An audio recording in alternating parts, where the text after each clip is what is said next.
कृष्णा हरे कृष्णा कृष्णा हरे हरे हरे राम राम राम हरे हरे हरे कृष्ण.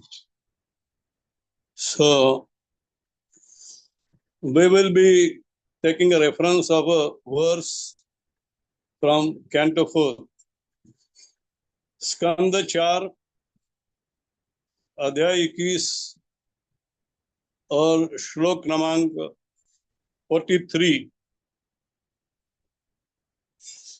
इसका हम आधार लेके आज की चर्चा करेंगे. तो सबसे पहले ऐसा है कि प्रभुपाद ने कहा था कि 99% सक्सेस कम्स फ्रॉम चैंटिंग,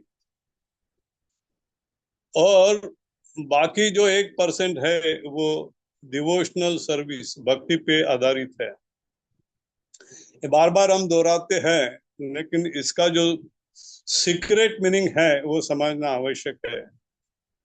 ये 1% जब ठीक होगा, परफेक्ट होगा, तभी हम 99% सक्सेस पा सकते हैं. जपा तभी ही परफेक्ट हो जाएगा जब हमारी भक्ति या डिवोशनल सर्विस परफेक्ट है.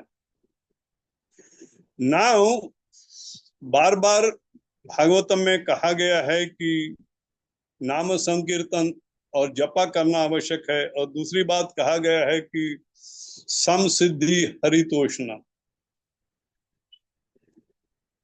अभी ये 1% के लिए हमें क्या करना है, तो इसके लिए श्रीमद् भागवतम में बार बार जगह जगह पे कैसे भगवान का कृष्ण प्रेम प्राप्त करना है इस पे निर्देश दिया है. क्योंकि हर एक का अप्रोच अलग होता है, हर एक की वृत्ति अलग होती है, हर एक की प्रवृत्ति अलग होती है. तो सबको अलग अलग ऑप्शन दे दिया है कि जिससे द्वारा वो अपना भगवान की तरफ आकर्षित होकर कृष्ण प्रेम प्राप्त करें. और ये जो 1% है, भक्ति करना है, डिवोशनल करना है, बहुत सारे मौके हैं. आप देखिए, लिस्ट बनाइए, आपको डिवोशनल सेवा में कितने सेवा मिलती है. प्रसाद डिस्ट्रीब्यूशन है, डीटी वर्शिप है, फिर प्रीचिंग है, बुक डिस्ट्रीब्यूशन है, अनेकों अनेकों.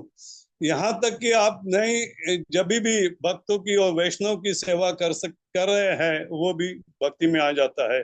आप भगवत गीता भागवतम इसका श्रवण करते, ये भी आता है. आप दूसरे को बताते, वो भी आता है. पढ़ते, वो भी आता है. तो आज हम ऐसी बात पे चर्चा करेंगे कि जो पृथु महाराज अपने सारे जो प्रजा हैं इनको उपदेश दे रहे हैं, और उसमें वो कहते हैं कि पृथु महाराज ये भगवान के साथ साथ ब्राह्मण और वैष्णव इनका जो महत्व है इसके बारे में चर्चा कर रहे हैं. और वो इसलिए कर रहे हैं कि भक्ति जो है, डिवोशनल सर्विस, भक्ति ये प्रजाजन के हृदय में कैसे उनको एम्फसाइज करना है, उसको स्थित करना है, इसके लिए कर रहे हैं. तो उन्होंने कहा कि सबसे पहले वैष्णव और ब्राह्मण ये वंदनीय होते हैं, क्योंकि इनको जब तक हम समाधानी या संतुष्ट नहीं करेंगे, भगवान हमसे खुश नहीं होंगे और हमें कृष्ण प्रेम प्राप्त नहीं होगा. ये एक फॉर्मूला यहाँ दे दिया है कि ब्राह्मण और वैष्णव, याद रखिए, ब्राह्मण और वैष्णव इनकी सेवा करने से भगवान संतुष्ट होके हमें कृष्ण प्रेम प्राप्त होता है. एक और तरीका यहाँ हम चर्चा कर रहे हैं. तो उन्होंने सबसे पहले प्रजाजन को कहा कि अवॉइड ऑफेंडिंग देम, वैष्णव और ब्राह्मण का अपराध नहीं करो. दूसरा कहा है कि उनकी सेवा करो, जिससे समसिद्धि हरितोषण प्राप्त हो जाता है. तीसरा कहा है कि ऐसे उनको सेवा करो कि वो संतुष्ट हो जाए, और जिसे अपनी आपकी भौतिक जगत से मुक्ति हो जाए. मतलब कि आपको भौतिक आकर्षण निकल के वहां से मुक्ति प्राप्त होके आध्यात्मिक आकर्षण प्राप्त हो जाए. उसके बाद में उन्होंने कहा कि भगवान हम जो भी भोग लगाते हैं भगवान डायरेक्टली नहीं खाते, उनके इंद्रिय है, उनसे वो प्राशन करते हैं, शुद्ध करते हैं।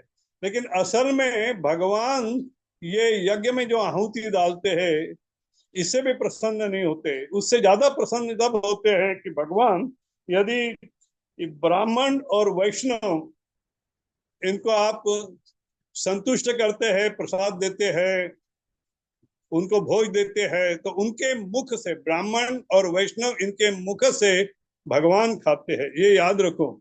इसलिए जब भी मौका मिलता है वैष्णव को घर में बुलाओ, उनको प्रसाद दो, ब्राह्मणों को बुलाओ, उनको संतुष्ट रखो। और बाद में उन्होंने कहा कि ब्राह्मण ये जो है, ब्राह्मण और वैष्णव, ये शास्त्रों में और उनकी जो श्रद्धा है, उनका जो तपस्या है, और उनका जो वेदों का सार या भागवतम और शास्त्रों का सार, इसके लिए वो प्रयत्न करते हैं। तो ये ब्राह्मण लोग ही शास्त्रों को सपोर्ट करते हैं।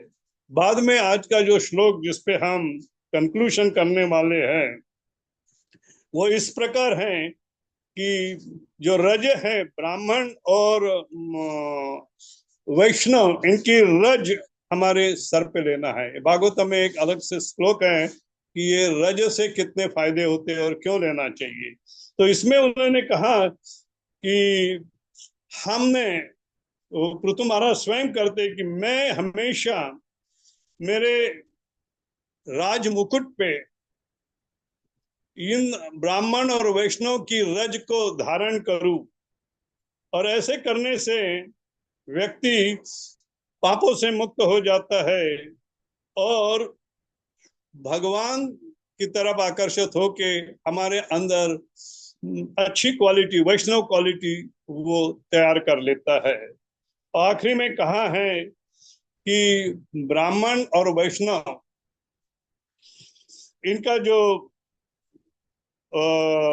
अच्छा बर्ताव है, उनके प्रति हम अच्छा बर्ताव करेंगे और उनको हम कृतज्ञ होंगे, उनके बारे में कृतज्ञता प्रकट करेंगे, उनकी आश्रय लेंगे, सीनियर वैष्णव और ब्राह्मण, और उनकी श्रद्धा पूर्वक उनको सम्मान देंगे, तो ऐसा करने से हमारे अंदर भी ब्राह्मणिकल क्वालिफिकेशन आ जाते हैं और जो चाहिए भक्ति में अपुलंस वो भी प्राप्त हो जाता है। इसलिए और हम भगवान और उनके जो पार्षद है उनको आनंदित करने के लिए, खुश करने के लिए, संतुष्ट करने के लिए ब्राह्मण और वैष्णव इनकी सेवा करे, इनको संतुष्ट रखे।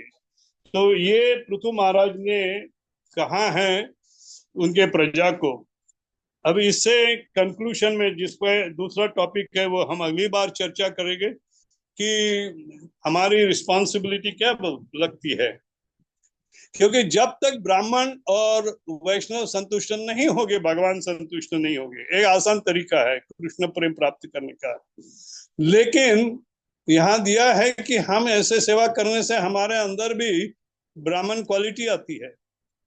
तो कंक्लूजन में इससे सार क्या है, हमारा अंडरस्टैंडिंग भागवतम का ऐसा होना चाहिए कि ब्राह्मण और वैष्णव, जब यदि हम कहते हैं, हम खुद को वैष्णव कहते हैं, तो बाकी लोगों से भी हमें ये सम्मान प्राप्त होगा। तो इसलिए यहाँ सारे डिटेल्स में दिया है कि ब्राह्मण और वैष्णव इनके क्या क्वालिफिकेशंस है, क्यों उन्हें हम सम्मान देते हैं। तो यदि हम खुद को यदि वैष्णव समझते हैं या ब्राह्मण दीक्षा प्राप्त कर रहे हैं, तो इसमें हमको हमारी रिस्पॉन्सिबिलिटी देते हैं कि हमको कैसे आचरण करना है, हमें कैसे बिहेव करना है। इसके बारे में चर्चा हम अगली बार करेंगे। कोई किसी का प्रश्न होगा तो कृपया आप नोट डाउन करेंगे, अगले चर्चा में कल हम चर्चा करेंगे, तो उसमें हम उसका जवाब देने की कोशिश करेंगे। तो प्रश्न आप सबसे पहले अपने व्हाट्सएप ग्रुप में डाल दीजिए ताकि मुझे पता चले। Thank you very much. Hare Krishna, Hari बोल। I have to rush for a yatra, small यात्रा।